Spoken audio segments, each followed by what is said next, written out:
What is going on, everyone? This is Eric coming at you from just outside of Hartford, Connecticut, and today we're going to look at the T.Y. Hilton trade, which occurred back during the 2012 NFL Draft. Now, this trade was between the Indianapolis Colts and the San Francisco 49ers and saw Indianapolis move up 5 spots in the third round of the draft in exchange for a 5th-round pick in the next year's draft. So how did this trade work out? We will start by discussing the Indianapolis Colts, who, with the 92nd pick in the draft, would select wide receiver T.Y. Hilton. Now, his rookie year was pretty quiet. He was mostly a return man and a slot receiver while he learned the playbook and became more accustomed to the NFL. But in 2013, he became the deep threat that Indianapolis hoped he could be.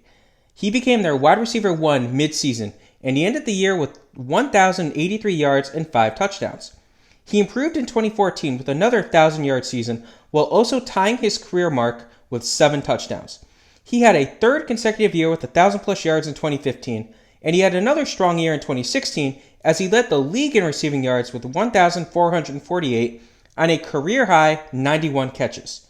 Now, he made 3 straight Pro Bowls during those 3 years. Now, he did regress slightly in 2017 as he began to face tougher coverage, and he just missed out on hitting the 1,000-yard mark for the 4th year in a row. He settled back in as a strong wide receiver 1 in 2018, but a calf tear would limit him to only 10 games in 2019.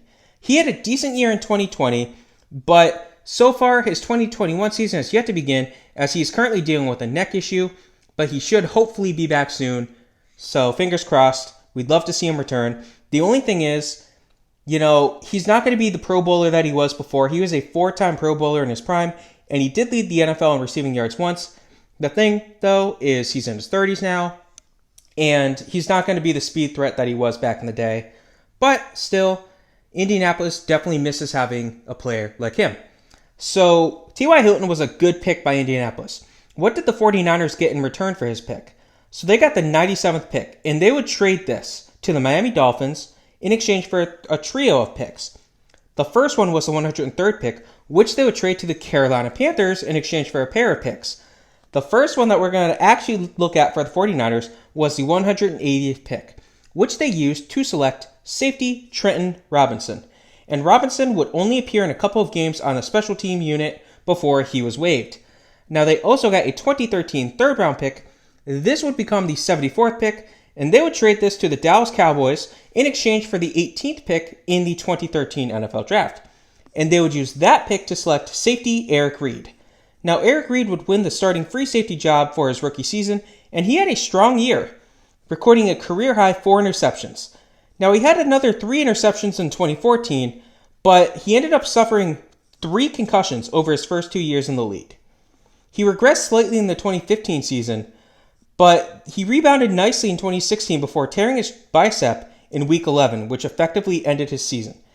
Now, he would have a decent year in 2017, but he would not be re-signed after his rookie deal expired. In his time in San Francisco, he was a 1-time Pro Bowler. Pretty solid pickup. Now, that covers these first 2. We also have pick 196, which San Francisco got from Miami, and they would trade this pick to the Detroit Lions in exchange for the 117th pick. And again, we're back in 2012. So with the 117th pick, the 49ers would select guard Joe Looney, and Looney would spend 3 years in San Francisco before he was cut. He appeared in 4 games over the first 2 years, but he did appear in 15 in his third and final year on the team, which included 4 starts. He wasn't great. He was slightly below average. But that's what you're expecting in the 4th round. You're not expecting to find a superstar.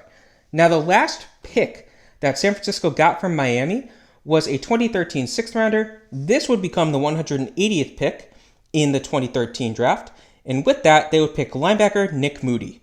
Now, Moody would appear in 20 games, starting a pair of them over 2 years before he himself was cut. Now, San Francisco got one more pick in the original T.Y. Hilton trade, and this was that 2013 5th-round pick. It would become the 157th, and with it, they would pick defensive end Quentin Dial, who recorded 4.5 sacks over 4 years while starting 32 games. Now, he was good at stopping the run. He wasn't a real pass rusher, but he could stop the run. And then he did walk after his rookie contract expired. So that's what San Francisco and Indianapolis got. What did the secondary teams get? First, we'll look at the Miami Dolphins, who got the 97th pick in 2012. They would use that pick to select running back Lamar Miller. Now, Miller was the clear running back 3 in 2012 before becoming the running back 1 in the 2013 season.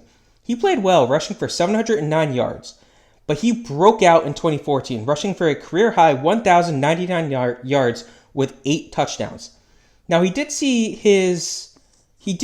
somewhat see his efficiency drop in the 2015 season, but he was still pretty good. Good enough that, Houston Texans were willing to pay a good amount of money for him, so he did walk after his rookie contract expired. All in all, solid pick for the Dolphins. The Carolina Panthers got the 103rd pick in 2012. They would use that pick to select defensive end Frank Alexander, who recorded 3.5 sacks over 3 years for the team. Now in 2014, he was suspended for 14 games, and then he would tear his Achilles in the preseason of 2015. Then he got suspended a year for testing positive for drugs, and then basically the team was like, all right, we're done, so they let him walk. Then we have the Dallas Cowboys. So the Cowboys got a pair of picks in 2013. The first one was the 31st pick. With that, they would select center Travis Frederick. Now, Frederick started 96 of a possible 96 games over 7 years for Dallas, excluding the 2018 season, which he missed after being diagnosed with GBS. Now, he was considered a, quote, bad pick and a, quote, reach when he was selected, but he quickly proved all the doubters and naysayers wrong. He somewhat surprisingly announced his retirement in March of 2020, though. He was a 5-time Pro Bowler, a 1-time first-team All-Pro, a 2-time second-team All-Pro, and he was considered one of the best at the position of center, as he was an elite pass protector, and he helped anchor an elite Dallas Cowboys offensive line for all the time he played on the team. Now, they also got the 74th pick from San Francisco in 2013, and they would use that to select wide receiver Terrence Williams. Now, Williams had a solid rookie campaign, serving as the wide receiver 3, but he ended up stepping into a starting wide receiver 2 role in 2014. He played well and became the wide receiver 1 out of necessity in 2015. He had a career high in yards with 840, but he failed to live up to the wide receiver 1 title. He had an up and down year in 2016 as he was decent, but that season was known for 2 things. In week 1, he failed to run out of bounds near the end of the game against the Giants, which ended up costing Dallas the game as the clock would run out. And in week 17, he caught the final pass of Tony Romo's career, which would be a touchdown. So you take the good and the bad. Now, he had a career-high 53 catches in 2017, but the yardage total was not there. A foot injury limited him to only 3 games in 2018, and then he was suspended for PEDs before being released by the Cowboys. All in all, I think it's safe to say the Dallas Cowboys and Indianapolis Colts won this trade. So lastly, we have the Detroit Lions, who got a pair of picks in 2012. The first one was the 125th pick, which they would use to select linebacker Ronell Lewis, and Lewis would appear in 8 games almost solely on special teams in a single season before he was cut. They also got the 196th pick, which they used on cornerback Jonte Green, and Green would make 7 starts over 2 years for Detroit, but he was mostly used as a backup before he was cut. So like I said before, Dallas and Indianapolis clearly won this trade in my view. I mean, Travis Frederick was one of the best centers in the league for a while, and of course, T.Y. Hilton, great player. If I had to choose who won the trade between the two of them, I'd have to go Dallas, but that's probably because I specifically remember watching Frederick play for a decade, basically, stopping players like Fletcher Cox. So when you do that, I respect that big time. Terrence Williams was a good player as well. Obviously, T.Y. Hilton was better than Williams, but still, yeah. Anyway, this was the T.Y. Hilton trade. Hope you guys enjoyed it. Have a good rest of your day.